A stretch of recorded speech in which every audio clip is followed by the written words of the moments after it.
आज से देश में स्टार्टअप इंडिया अभियान का आगाज हो रहा है, जिसके लिए पीएम मोदी इस वक्त दिल्ली के विज्ञान भवन पहुंच चुके हैं और थोड़ी देर में पीएम मोदी अभियान का आगाज करने वाले हैं। हम आपको यह भी बता दें कि स्टार्टअप अभियान के तहत जमीनी स्तर पर तमाम उद्योगपतियों और युवा उद्यमियों को बढ़ावा देने पर जोर देना मकसद है। ज्यादा से ज्यादा रोजगार मुहैया कराना भी इसका मकसद। और प्रधानमंत्री नरेंद्र मोदी अब से कुछ देर पहले ही पहुंचे विज्ञान भवन।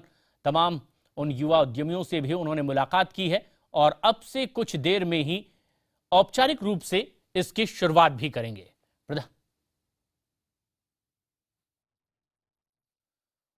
और दो तस्वीरें आप देख रहे हैं, अब से कुछ देर पहले ही पीएम मोदी विज्ञान भवन पहुंचे थे, जहां आज औपचारिक रूप से स्टार्टअप इंडिया का आगाज वो करने वाले हैं। और ये जो दूसरी तस्वीर है, ये सीधी तस्वीर आप देख रहे हैं किस तरह की रूपरेखा आज के पूरे कार्यक्रम की, जहां पीएम मोदी औपचारिक तौर पर इसका ऐलान करेंगे और इस पूरी योजना का एक्शन प्लान भी पूरे देश के सामने रखेंगे। और माना यह जा रहा है कि ये उन युवा उद्यमियों के लिए बहुत सहयोगी होगा जो अपने कदम आगे बढ़ाना चाहते हैं। स्टार्टअप इंडिया अभी शुरू भी नहीं हो पाया था, लेकिन इससे पहले ही इस पर सियासत स्टार्ट हो गई। कांग्रेस के उपाध्यक्ष राहुल गांधी ने स्टार्टअप इंडिया को लेकर हमला बोल दिया। उन्होंने कहा कि स्टार्टअप और असहिष्णुता एक साथ नहीं चल सकते। वहीं राहुल गांधी पर बीजेपी नेताओं ने पलटवार भी किया है।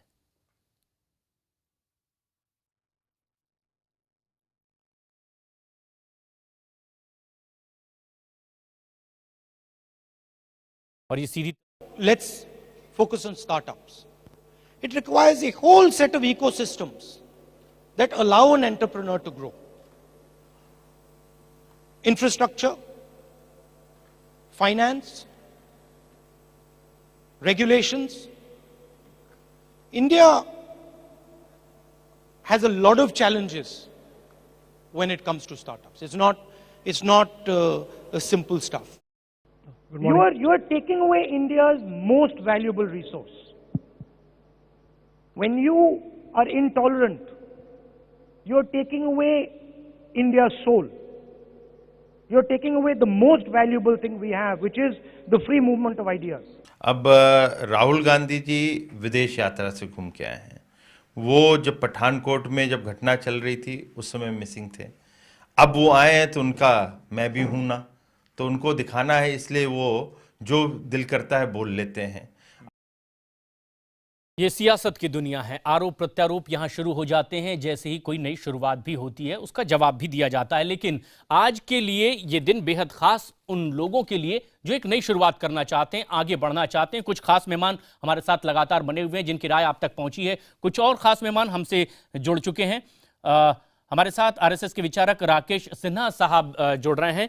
साथ ही साथ एक और खास मेहमान हमारे साथ जो स्टूडियो में इस वक्त हैं, शिप्रा दावर, जो कि ecyclinic.com के संस्थापक हैं, जिन्होंने इसी तरह से एक युवा उद्यमी के तौर पर अपनी पहचान बनाई है। सबसे पहले राकेश सिन्हा साहब, आपसे जानना चाहेंगे कि इस तरह की शुरुआत जिसे अभियान के तौर पर आगे बढ़ाने की बात बीजेपी की ओर से कही जा रही है, देश के उन युवाओं के लिए जो आगे बढ़ना चाहते हैं, नई शुरुआत करना चाहते हैं, क्या कुछ उन्हें नया आज मिलेगा? क्या उम्मीद आपकी है?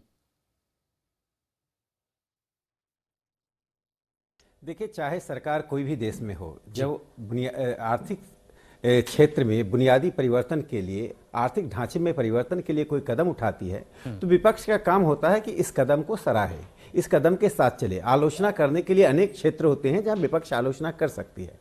एक स्टार्टअप इंडिया है जो एक गैर राजनीतिक विषय है, उसको राहुल गांधी जिस इंटॉलरेंस से जोड़ रहे हैं, पहले तो युवाओं को जिसके बीच बोल रहे थे उन्हें पता ही नहीं था कि इंटॉलरेंस क्या है, पहले वो समझा दें। और मैं कांग्रेस के लोगों को इतना याद दिला दूं, यदि इस देश में फ्री फ्लो ऑफ आइडिया नहीं रहा है तो सिर्फ वो कांग्रेस रेजिम रहा। उसको मैं दो उदाहरण देकर अपनी बात समाप्त करता हूं। पहला उदाहरण है इमरजेंसी का, जिसको सब लोग जानते हैं इंदिरा गांधी ने किस तरह से गला घोटा था। आरएसएस के मुख्य पत्र के संपादक के.आर. मलकानी को कैसे जेल में दिया, देश के बड़े पत्रकार जेल के अंदर थे। दूसरा उदाहरण भी हाल का है। रामनाथ गोयनका नाम के एक बड़े शख्स होते थे जिन्होंने इंडियन एक्सप्रेस अखबार शुरू किया। 88-89 में इंडियन एक्सप्रेस अखबार को इसलिए गला घोटा गया, उसके पत्रकारों को तबाह किया गया, अखबार को वर्चुअली बंद करा दिया गया, क्योंकि रामनाथ गोयनका व्यवस्था विरोधी समाचारों को छापते थे।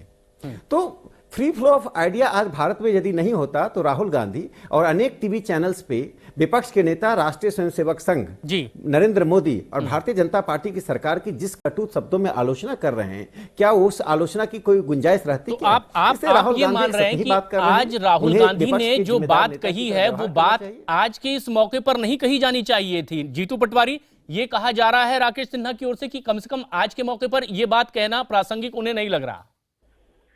ये बात दो है प्रशांत, में दो बातें, मेरी पूरी बात होने देंगे तो मेरी मेहरबानी होगी, और बीच में कोई इंटरप्ट नहीं करे तो मैं और धन्यवाद देंगे।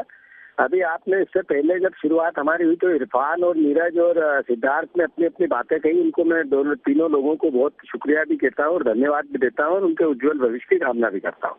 मैं आप लोगों को ये बताना चाहता हूँ, बीजेपी और कांग्रेस की बात नहीं है, राजनीतिकरण की बात नहीं है। यूपीए की सरकार के 10 साल में $90 बिलियन आए थे, 4000 कंपनियां इसमें लगे था, इसमें 2000 स्टार्टअप कंपनियां ही थी। दूसरी बात, एक बात में नेगेटिविटी नहीं जो राकेश सिन्हा जी कह रहे हैं। राकेश जी, मैं आपको याद दिला दूं, आपने जिस तरीके की इमरजेंसी की बात की, जिस तरीके की आप सिर्फ इतना सा सवाल है मेरा, क्या एक व्यक्ति को अपनी बात कहने का इस देश में अधिकार नहीं है? अगर किसी ने ये कहा कि मेरी पत्नी, या किसी ने ये कहा कि मुझे डर लगता है, किसी ने ये कहा कि मेरी बात कहने में मैं संकोच जाहिर करता हूँ, और उसमें मुसलमान या हिंदू या सिख की बात नहीं, हजारों वो लोग जिन्होंने अपने पदक लौटाए, वो किसी भी, अब आप कहते हो कि वो तो सिर्फ कांग्रेस में दिए हुए पदक थे इसलिए उन लोगों ने फेवर किया, तो क्या कांग्रेस के लोग हिंदुस्तानी नहीं है? क्या वो लोग जो कांग्रेस की विचारधारा को करते हैं वो हिंदुस्तानी नहीं है? वो अपनी बात अगर कहते हैं तो इसका इतना बड़ा विरोध, और ये कहना कि आप पाकिस्तान चले जाओ, ये कहना कि आप देश में रहने लायक नहीं, तो क्या इस पे चिंता जाहिर करने एक विपक्ष के नेता की जिम्मेवारी नहीं है? दूसरी बात, स्टार्टअप इंडिया को लेकर पहले भी नारे खूब दिए गए, skill India, stand up India, clean India. Startup India होना चाहिए, कांग्रेस पार्टी इसका सपोर्ट करती है, मैंने पहले अपनी शुरुआत में कही। पर आपको बता दूं स्किल इंडिया की स्थिति क्या है, आप बहुत आंकड़े राकेश जी याद रखते हैं, पढ़ते हैं, लिखते हैं। आपको छोटा सा उदाहरण आम जीवन का है, इस देश में पिछले 2 साल में 1 करोड़, फिर से मैं दोहरा रहा हूँ, 1 करोड़ जो लोग मजदूर, जो लोग जो मकानों में काम करने वाले, जो लोग रोड्स में काम करने वाले, जो लोग जिनको मध्य प्रदेश और खासकर हिंदी भाषी प्रदेशों में एक मिनट के साथ 1 मिनट और आधा मिनट से 30 सेकंड, हिंदी भाषी प्रदेशों में जिनको बेलदार कहा जाता है, वो 1 करोड़ लोग देश में एनडीटीवी के एक रिपोर्ट में कहा गया था फ्री हो गए हैं, 2 साल में उनके पास से रोजगार चला गया है। मैं आपसे पूछना चाहता हूँ, ये ही स्किल इंडिया है क्या? इस पर चिंता जाहिर करना अगर एक विपक्ष का नेता नहीं करेगी, विपक्ष की पार्टी नहीं करेगी, तो कौन करेगा? ये कह रहे हैं कि हमें चिंता जाहिर करने का हक भी है। बीजेपी नेता विजय गोयल साहब भी हमसे सीधे जुड़ चुके हैं। विजय गोयल साहब, चिंता जाहिर की गई है राहुल गांधी की ओर से भी, और जीतू पटवारी भी कह रहे हैं कि इसका तो हक है, ये बात कहनी है उन्हें। हाँ, पूरा हक है उनको, राहुल गांधी जी को मैं उनका बड़ा सम्मान करता हूं। वो तो खुद राजनीति के अंदर स्टार्टअप कर रहे हैं, उनको तो इसकी तारीफ करनी चाहिए।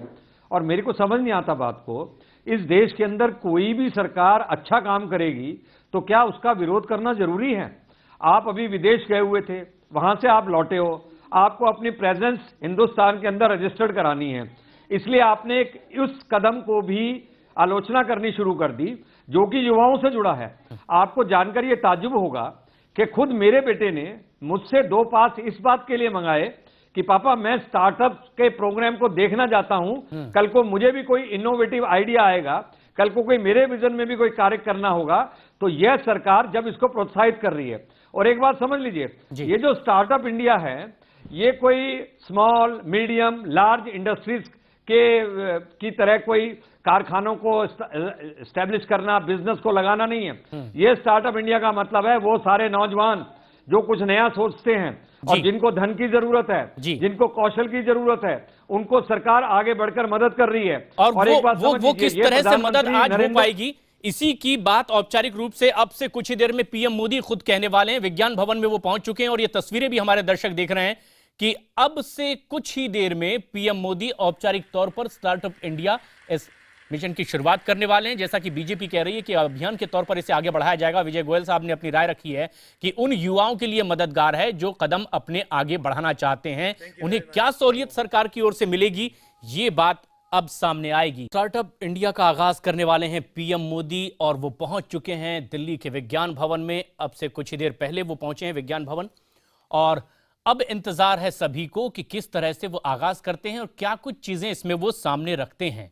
लेकिन इससे पहले कि ये स्टार्टअप इंडिया शुरू हो, सियासत इस पर शुरू हो गई है। राहुल गांधी ने मुंबई में एक बड़ा बयान दिया है और उस पर तमाम रिएक्शंस भी आ रहे हैं कि अगर युवाओं को सोचकर इस तरह की बात पीएम मोदी पहल कर रहे हैं तो क्या इस पर इस तरह की टिप्पणियां होनी चाहिए थी, और अगर उनकी आशंका है तो क्या वो वाजिब भी है। तमाम वो लोग जो स्टार्टअप के जरिए जीवन में एक नए मकाम पर हैं, क्या दिक्कतें उन्हें भी आई है, वो तमाम लोग हमारे साथ पैनल में मौजूद हैं। राकेश सिन्हा साहब आरएसएस विचारक भी हमारे साथ बने हुए हैं। राकेश जी, कैसे आप देख रहे हैं आज के इस दिन को, और क्या ये माना जाए कि जो आशंकाएं जाहिर हो रही है उसका निवारण भी करेंगे पीएम मोदी अपनी बात में? देखिए, ये एक महत्वपूर्ण पहल इसलिए है कि भारत की एक समस्या रही है ब्रेन ड्रेन। यहाँ की प्रतिभाएं राज्य का समर्थन नहीं मिलने के कारण अपनी प्रतिभाओं का उपयोग करने विदेश जाते थे। आज यह स्टार्टअप इंडिया वस्तुतः उस ब्रेन ड्रेन को रोकने की सबसे महत्वपूर्ण पहल है। जिनको यह दिखाई नहीं पड़ता है, अपने इतिहास को देख लें। ऐसे नौजवान जिनकी आपने उपेक्षा की, वे अमेरिका में जाकर, ब्रिटेन में जाकर नाम कमाते हैं, फिर आप उन्हें मेहमान की तरह बुलाते हैं। आज हम एक शुरुआत कर रहे हैं। ये एक अहम बिंदु आप कह रहे हैं, जनता पार्टी की सरकार अहम बिंदु की ओर इशारा कर रहे हैं कि अब तक वो नहीं हो पाया जिसे आज करने की कोशिश होगी आज के इस कार्यक्रम के जरिए। विजय गोयल साहब, लेकिन जो सियासत हो रही है, जो बयान आ रहे हैं, क्या आपको लगता है शंका का समाधान पीएम मोदी करेंगे और क्या उसे करना चाहिए? शंका क्या है? मेरी समझ से ये बाहर है। कोई भी व्यक्ति कुछ भी बोलेगा और किसी भी अच्छे काम में विघ्न डालेगा तो उसको हम शंका कहेंगे क्या? मुझे तो लगता है कि इग्नोर करना चाहिए।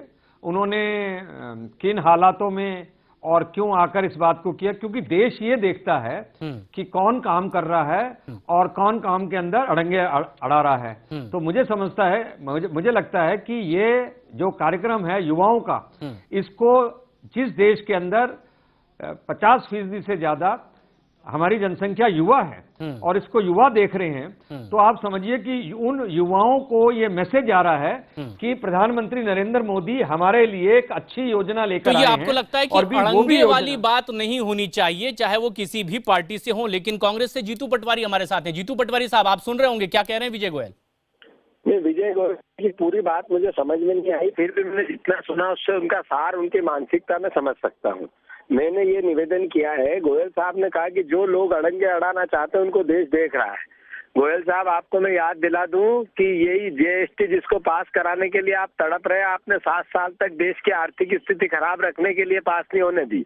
मैं आपको ये भी बता दूं कि भूमि अधिग्रहण अधिनियम जिसको कांग्रेस पार्टी पास करा रही थी, उसमें आपने 3-4 साल तक अड़ंगे डलाए, फिर कांग्रेस पार्टी ने आपके सहयोग के साथ वो बातें जो आपने कही थी डलवा के पास करवाया।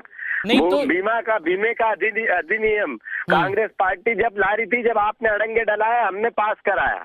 तो ये बात कहना आपको न्याय नहीं करते हो आप। इसके लिए आपको अपने गिरेबान में झांकना चाहिए। नहीं, आप ये कह रहे हैं कि आपने अतीत के पन्ने फेर के भी दिखाए हैं, तो क्या माना जाए कि उसी का जवाब दिया जा रहा है अब इस तरह के? नो, प्रशांत हमने शुरू में कहा, राहुल गांधी ने कहा कि 30 कंपनियों के सीईओ से, प्रतिनिधि से राहुल जी ने पिछले 1 महीने में बातें की, उनसे राय ली।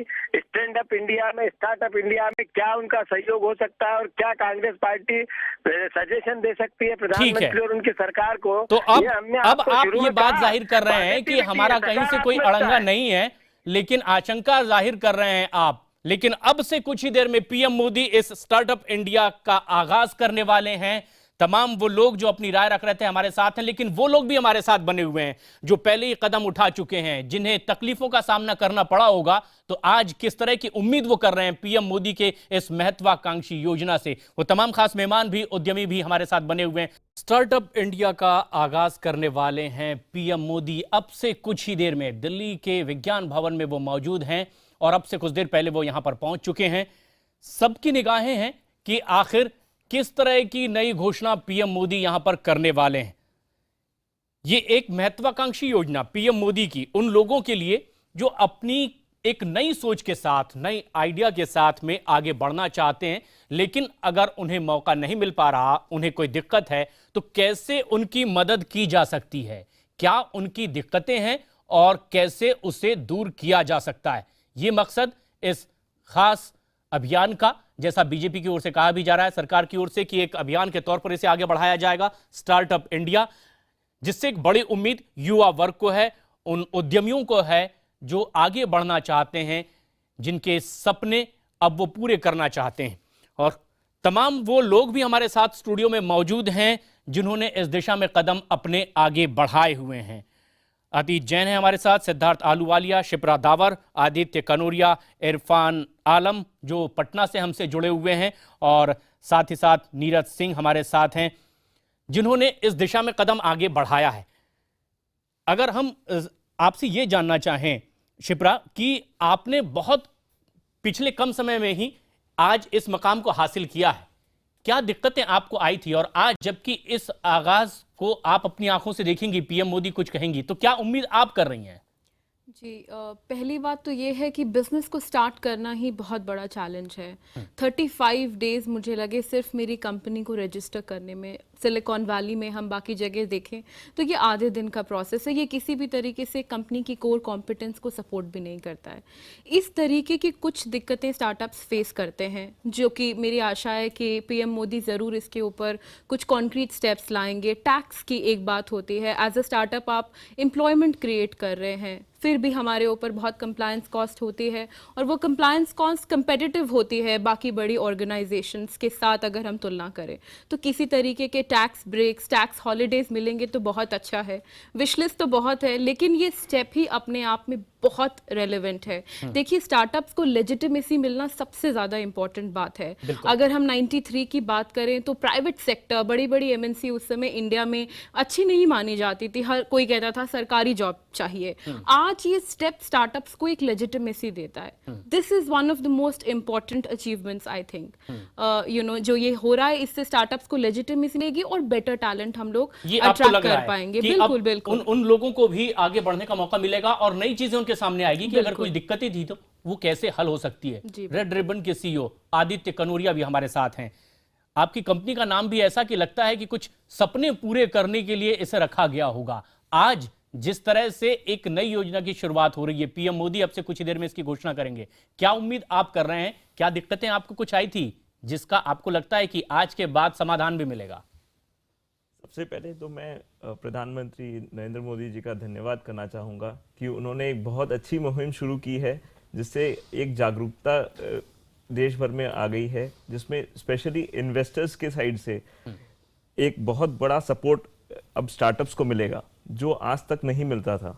अगर आप 2 साल पहले की बात करें, जहाँ पे कोई भी स्टार्टअप सोच भी नहीं सकता था कि कोई एंजल इन्वेस्टर्स आएंगे या फिर कोई प्राइवेट इक्विटी या वीसी की बात भी नहीं कर सकता था। अब मोदी जी के इस जागरूकता के बाद अब ऐसा हो गया है कि अब अपने यूनिकॉर्न की बात करने लगे हैं, बड़ी बड़ी कंपनियों की बात कर, वैल्यूएशंस की बात करने लगे हैं। इससे बहुत बड़ा सपोर्ट मिला है पूरे स्टार्टअप कम्युनिटी को।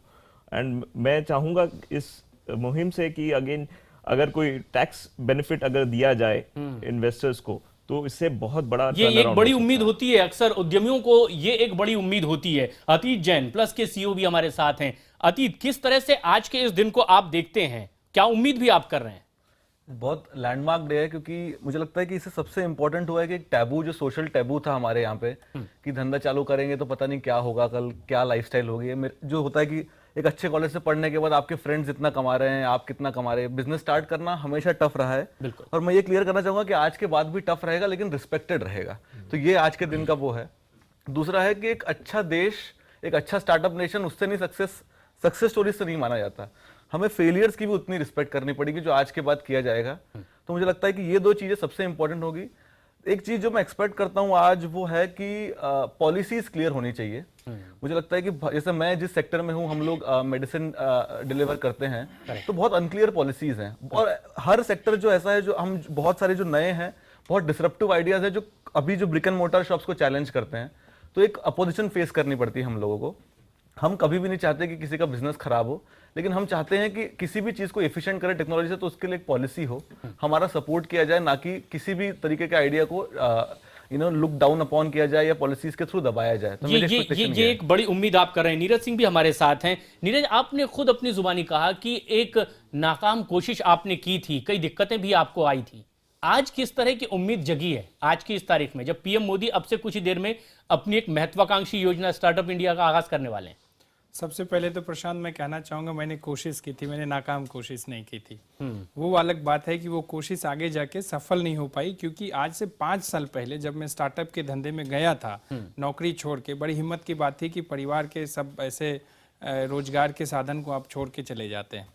बहुत ही आपके मन में डाउट्स होते हैं, पर उस सब के बावजूद आप गए, तो हिम्मत का काम था, पर हम गए।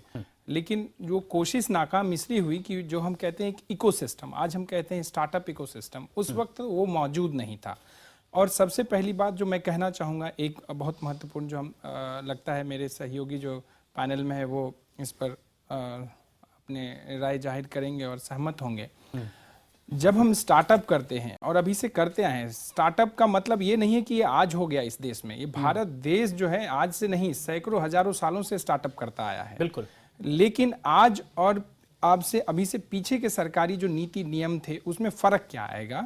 सबसे पहली बात, जो लैंडमार्क है उसको कोई इनकार नहीं कर सकता है, लेकिन जो सबसे जरूरी उपलब्ध चीज होगी, मोदी जी एक बहुत ही बड़े आइकॉन माने जाते हैं, पूरे देश में युवा उसको फॉलो करते हैं, उनको मानते हैं, उनकी बातों पर अमल करते हैं, इसमें कोई दो राय नहीं।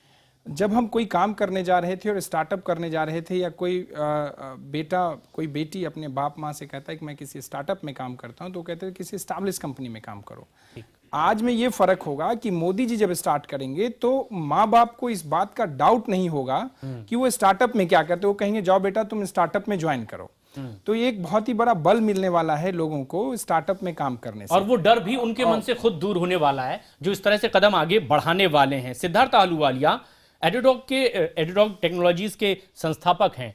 जिस तरह की तकलीफ आपने देखी होगी जो आपने काम शुरू किया है, आज की तारीख के बाद आपको लगता है कि इस रास्ते पर आगे बढ़ने वाले उद्यमियों को, युवाओं को कुछ सहूलियत होगी? और क्या उम्मीद आपके मन में अब है?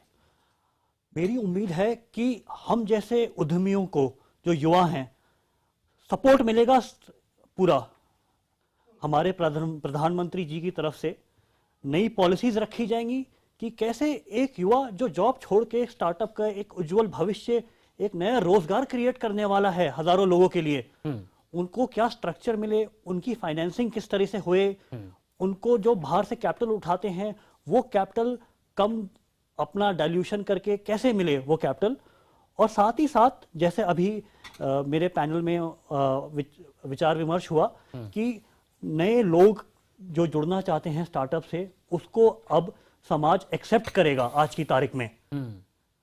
मेरे साथ का खुद का ये एग्जाम्पल है कि हमारे साथ जो लोग जुड़े हुए हैं हमारी टीम में, शाहजहांपुर की एक लड़की है, वो उसके पेरेंट्स उसे कहते हैं कि बेटा तुम कहाँ जॉब करते हो, अभी हमें भी नहीं मालूम।